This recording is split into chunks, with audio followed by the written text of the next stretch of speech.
Antarktída je najväčšia púšť.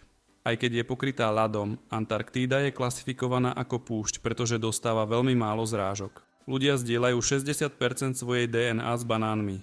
Hoci sme veľmi odlišní, veľká časť našej genetickej kópie je spoločná so všetkými živými bytosťami, vrátane banánov. Veľký čínsky múr nie je viditeľný z vesmíru. Na rozdiel od všeobecného presvedčenia, Veľký čínsky múr nie je viditeľný voľným okom z vesmíru, aj keď je to obrovská ľudská stavba. Eiffelova väža môže narásť. Počas leta môže Eiffelova väža narásť približne o 15 cm vďaka rozťahovaniu železa v teple. Chobotnice majú 3 srdcia. 2 pumpujú krv do žiabier, zatiaľ čo tretie pumpuje krv do zvyšku tela.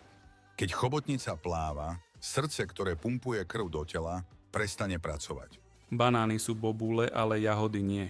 Z botanického hľadiska sú banány klasifikované ako bobule, ale jahody nespĺňajú botanickú definíciu bobule.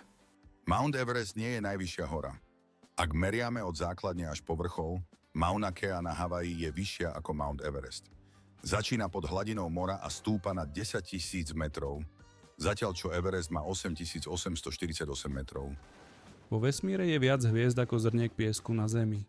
Odhaduje sa, že vo vesmíre je viac hviezd ako zrniek piesku na všetkých plážach a púšťach na Zemi. Jeden deň na Venuši je dlhší ako rok na Venuši.